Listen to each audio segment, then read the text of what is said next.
video, we are going to be looking at a word problem with interest split up between two different accounts.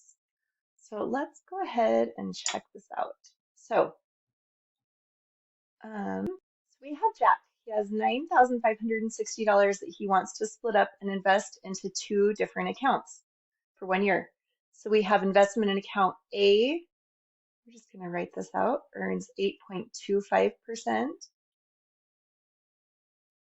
interest, and account B earns 6.75% interest. At the end of 1 year, Jack has earned $757.80. How much did he invest in each account? So what we can do is we can look at each of these and try to set up some equations. So first, let's look at just the total amount. We know that he's just going to invest so much from A plus so much from B, and that's going to equal a total of 9,560. So we know that just whatever amount he invested in each account, that has to add up to this total.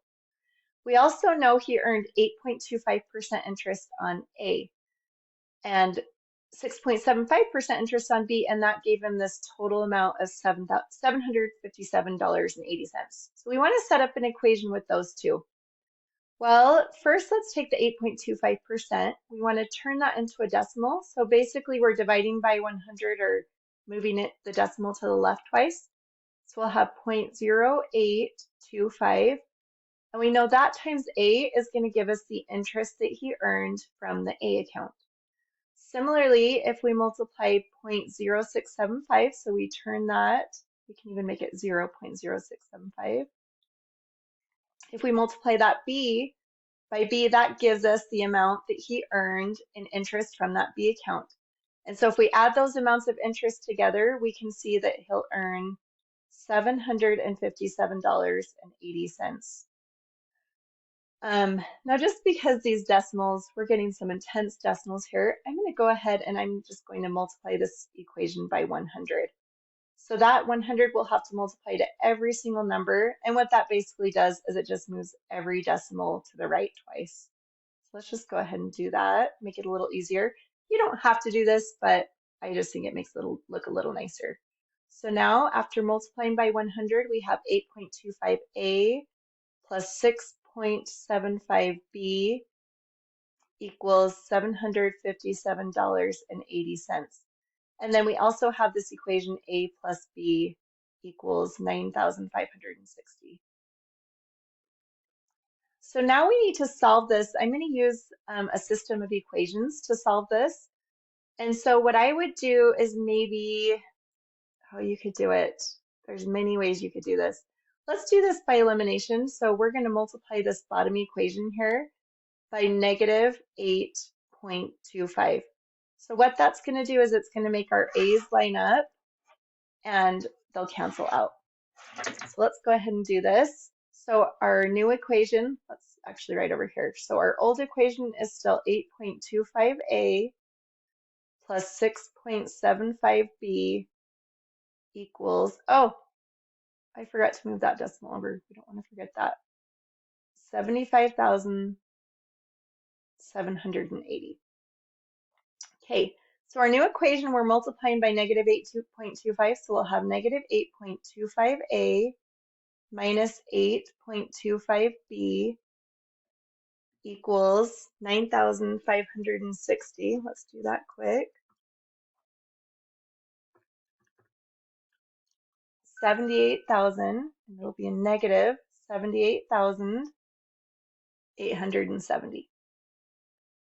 So now we can see we've got our system of equations right here. We've got our A terms, the same but opposite, and so we can just add these together. Those are going to cancel out. We're going to subtract 6.75 from 8.25, and so we'll end up with a negative 1.5b equals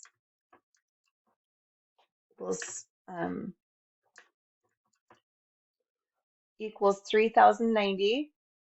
So just add these two together. Remember, this one's negative. Now, oh, and so it will have to be a negative 3090 because the bigger one, negative.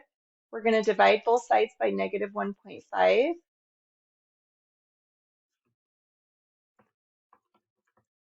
So we get 2060.